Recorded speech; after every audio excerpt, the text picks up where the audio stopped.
ونصلی علی رسول الکریم اما بعد۔ اللہ تعالیٰ ارشاد فرماتے ہیں کہ عالم اور غیر عالم برابر کیسے ہو سکتے ہیں، جاہل اور علم والا کیسے برابر ہو سکتے ہیں، ممکن بھی نہیں ہے۔ اور نبی کریم صلی اللہ علیہ وسلم کا ارشاد گرامی ہے کہ انبیاء کے وارث کون ہیں؟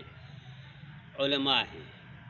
اچھا، علماء شروع سے چلے آ رہے ہیں اور فضیلت بھی وہی ہے جو نبی کریم صلی اللہ علیہ وسلم نے ارشاد فرمایا کہ غیر عالم عبادت کرتا رہے اور عالم سوتا رہے تو سونا بھی زیادہ عبادت ہے اس کی۔ یہ فضیلت عالم کے لیے، اور عالم کی تعریف خود نبی کریم صلی اللہ علیہ وسلم نے کیا ارشاد فرمائی کہ ایک صحابی کھڑے ہوتے ہیں، 3 جملے ادا فرماتے ہیں، آپ نے فرمایا تو عالم بن گیا۔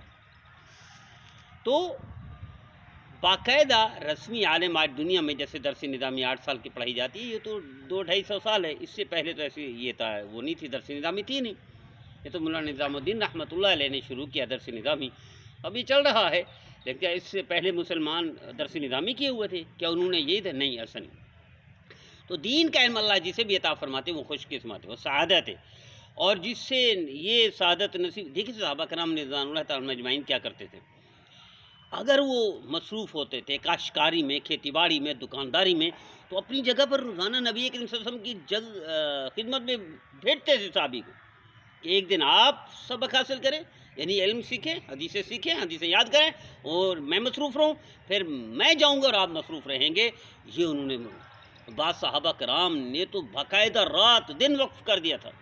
حضرت سیدنا ابو ہریرہ رضی اللہ عنہ فرماتے کہ میں بے ہوش ہوں، بھوک کی وجہ سے کھڑا نہیں ہو سکتا۔ یہ کیفیت تھی علم حاصل کرنے کی۔ آج بھی نبی کریم صلی اللہ علیہ وسلم کے روضہ طہر کے پیچھے بیک سائڈ میں وہ جگہ آج بھی موجود ہے جس کو صفہ کہتے ہیں، یہ مدرسہ تھا۔ یہ صحابہ کرام رضوان اللہ تعالیٰ اجمعین علم حاصل کرتے تھے، اور ان کا روزگار، ان کا کھانا پینا کیا تھا؟ جو مالدار صحابہ کرام تھے وہ کھجور کے وہ پورے گچھے وہ باہر ٹانگ دیتے تھے، اور یہ بہت معمولی غذا، معمولی خوراک، معمولی کھانے سے گزارا کرتے تھے، اور آج ہم تک دین پہنچے صحابہ کرام رضوان اللہ تعالیٰ اجمعین کی برکت، ان کی ریاضت اور ان کو مجاہدوں کو کہ اللہ ان سے راضی ہو گیا۔ اللہ نے اعلان کر دیا، وَكُلًّا وَعَدَ اللَّهُ الْحُسْنَىٰ، اللہ نے اعلان کر دیا، أُولَٰئِكَ عَلَىٰ هُدًى مِّن رَّبِّهِمْ وَأُولَٰئِكَ هُمُ الْمُفْلِحُونَ، اللہ نے اعلان کر دیا ان کی محنت اور کاوش سے کہ آج ہم مسلمان ہیں، ورنہ کہاں ہم اور کہاں نبی کریم صلی اللہ علیہ وسلم، کیا نسبت ہے ہمیں، ہم جیسے نکمے نکٹھو کیسے سعادت حاصل کر سکتے تھے کہ نبی کریم صلی اللہ علیہ وسلم میرے وہ بھائی جنہوں نے مجھے دیکھا نہیں اور مجھ پر ایمان لائیں گے۔ خوشخبری ہمارے لیے بھی سنائی ہے نبی کریم صلی اللہ علیہ وسلم، یعنی قیامت تک لے آنے والے لوگوں کے لیے جنہوں نے دیکھا نہیں۔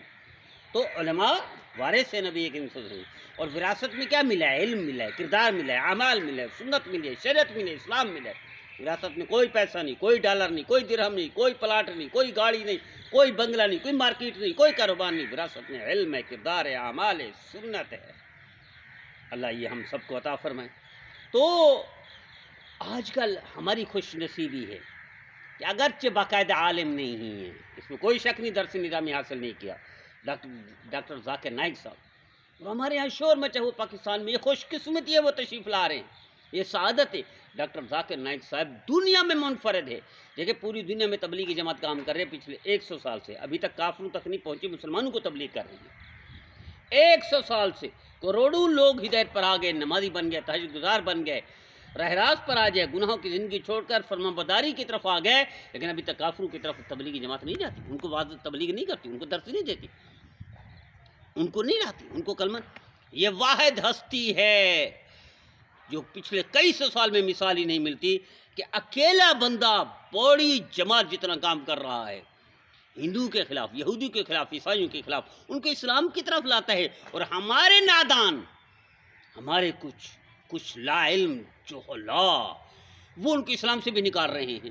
ارے بھائی وہ آپ کی فیلڈ کا نہیں ہے، وہ جس فیلڈ میں آپ کا اچھے بھی کام نہیں کر سکتے، میں اگر غصے سے یہ کہوں کہ آپ کا ابا بھی کام نہیں کر سکتا جس فیلڈ میں وہ کام کر رہے ہیں، جس فیلڈ میں اللہ نے ان کو ملکہ دیا ہے، مہارت دی ہے، ہندو کے مذہب میں، عیسائیوں کے مذہب میں، یہودیت کے مذہب میں، ہاں اگر وہ مسائل پہ گفتگو کرتے ہیں۔ میرے استاد محترم شیخ الاسلام حضرت اقدس مولانا تقی عثمانی صاحب وہاں تشریف لے گئے تھے تو ان کو نصیحت فرمائی، وہ حاضر ہوئے، ڈاکٹر ذاکر نائک صاحب، میرے استاد محترم شیخ الاسلام حضرت اقدس مولانا تقی عثمانی صاحب نے ان کو نصیحت فرمائی، ڈاکٹر صاحب آپ عالم نہیں ہیں، آپ کوئی مفتی نہیں ہیں، آپ مسائل پر گفتگو نہ کریں، کیوں متنازع بنتے ہیں؟ آپ اتنا بڑی خدمت دین کی کر رہے ہیں، مسائل پہ بات نہ کریں، آپ جو فیلڈ ہے اسی میں کام کریں۔ اس دن کے بعد مسائل پر گفتگو نہیں کی ڈاکٹر صاحب نے، علمی مباحث کو نہیں چھیڑا جو فقہا کے درمیان آپس میں ہیں، پہلے چھیڑتے تھے، اس کے بعد نہیں چھیڑی۔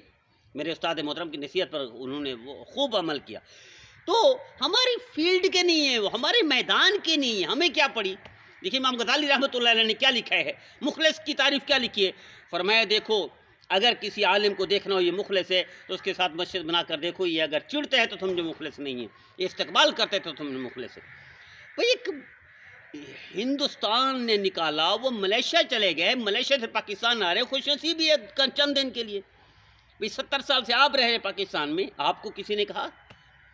وہ چند دن کے لیے پاکستان آ رہے ہیں اور اسلام کی خدمت کر رہے ہیں، اسلام کا ہیرو ہے، مسلمانوں کا محسن ہے، وہ ہندو کو مسلمان کر رہے ہیں، یہودیوں کو عیسائیوں کو مسلمان کر رہے ہیں، اور لاکھوں لوگوں کو۔ آپ کی فیلڈ نہیں، آپ نے ایک بندے کو مسلمان کیا؟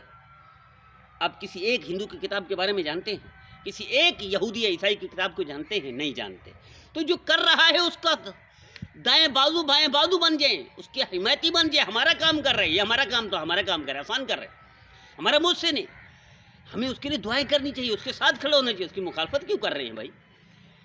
کاہے کی مخالفت؟ کوئی وہ نہیں بنتا، جوڑ نہیں بنتا، کوئی نسبت نہیں ہے ہماری مخالفت کرنا، یہ ہماری کم ظرفی ہے، ہماری کمزوری ہے، ہم ندانی ہے، ہماری جہالت ہے کہ ہم اس کی وہ مخالفت کر رہے ہیں۔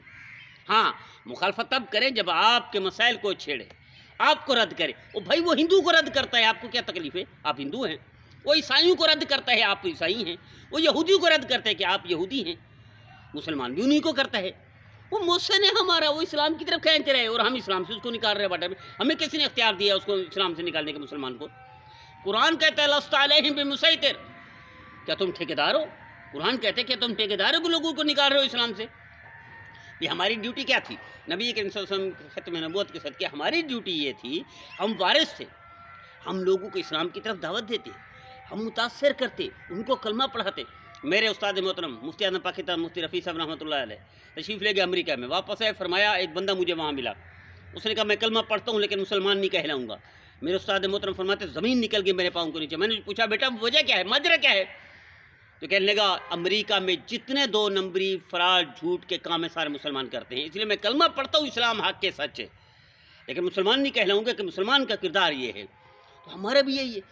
میرے استاد محترم مفتی اعظم پاکستان مفتی رفیع صاحب رحمۃ اللہ فرمایا کرتے تھے مسلمان دروازے کھڑا ہے اسلام کے، یہ کسی کو اندر ہی نہیں آنے دیتا ہے، اس لیے کردار ایسا گھٹیا کر چکا ہے۔ تو میرے عزیزو وہ پاکستان آ رہے ہیں ڈاکٹر ذاکر نائک صاحب، اس کو ہماری فیلڈ نہیں ہے جس فیلڈ میں کام کر رہے ہیں، ہمارا وہ شعبہ نہیں جس میں وہ کام کر رہے ہیں، ہمیں وہ ملکہ نہیں، ہمیں مہارت نہیں، ہمیں وہ شدھ بھی حاصل نہیں جس فیلڈ میں وہ کام کر رہے ہیں۔ ہندو کو یا یہودیوں کو عیسائیوں کو مناظرہ کر کے چیلنج کر کے ہرا کر مسلمان کر دینا یہ آسان کام ہے؟ کیا ہم نے کیا کبھی زندگی میں؟ کبھی ایک مسلمان کو، کبھی ایک بھٹکے ہوئے کو رہ راست پر لایا ہم نے؟ نہیں۔ تو پھر کیوں مخالفت کر رہے ہیں اس کی؟ آئیے استقبال کیجیے، بڑا ظرف کیجیے اور کھول لیجیے اپنی ماہیں اور استقبال کیجیے، آنے دیجیے، ان کے لیے دعا کیجیے، ان کے لیے عمل کیجیے، ان کی حفاظت کی دعا کریں، ان کے عمل کی دعا کریں۔ آپ کو اختلاف ہے تو اختلاف جائز ہے، مخالفت ناجائز ہے۔ آپ مخالفت کر رہے ہیں، اختلاف جائز ہے، کوئی حرج نہیں۔ انبیاء کے درمیان میں اختلاف ہے، کوئی حرج نہیں۔ صحابہ کرام رضوان اللہ تعالی اجمعین کے درمیان اختلاف ہے، کوئی حرج نہیں۔ اور ائمہ کرام، امام اعظم ابو حنیفہ رحمہ اللہ، امام مالک رحمہ اللہ، امام شافعی رحمہ اللہ، امام احمد بن حنبل سب میں اختلاف ہے۔ کہ گالیاں دی ہیں کسی کو؟ کہ اسلام سے نکالے ایک دوسرے کو؟ نہیں۔ وہ حنفی فقیہ جاتے ہیں وہاں آمین زور سے کہتے ہیں، رفع دین کرتے ہیں، اور وہ رفع دین کرنے والے شافعی وہ آتے ہیں تو آمین بھی ایسا کہتے ہیں، رفع دین بھی چھوڑ دیتے ہیں۔ یہ ہے محبت ائمہ کی، اور آپ کیا کر رہے ہیں؟ آپ یہی پیروکاری کر رہے ہیں امام اعظم ابو حنیفہ رحمہ اللہ کی، یہی اتباع کر رہے ہیں نبی کریم صلی اللہ علیہ وسلم کی۔ میرے نبی تو رحمت تھے کافروں کے لیے، مشرکوں کے لیے، یہاں تک کہ منافقین پیچھے کھڑے ہوتے تھے، میرے نبی نے ان کو گالیاں نہیں دی، اور آپ ایک مسلمان کو گالیاں دے رہے ہیں، مسلمان کے خلاف گھٹیا حرکتیں کر رہے ہیں۔ کیا ثابت کرنا چاہتے ہیں آپ؟ تو میری درخواست ہے کہ اس دور میں اس فیلڈ میں یہ مجدد ہے، یہ تجدیدی کارنامہ ہے یہودیوں کے میدان میں، عیسائیوں کے میدان میں، ہندو کے میدان میں تجدیدی کارنامہ ہے ڈاکٹر ذاکر نائک صاحب۔ اس فیلڈ میں، اس شعبے میں وہ مجدد ہے صدی کا، ہمیں اس کے لیے دعا کرنی چاہیے اور اس کا دایاں بایاں بازو بن جانا چاہیے، اور اس کے لیے ہمیں راستے کھلے کر دینے چاہیے تاکہ اس کی حوصلہ افزائی ہو، مزید کام کرے۔ اللہ ہم سب کو نبی کریم صلی اللہ تعالی وسلم کی فرمان برداری کی توفیق عطا فرمائے اور امت مسلمہ کو جوڑ عطا فرمائے۔ اللہ ہمیں اتحاد اتفاق کی توفیق عطا فرمائے۔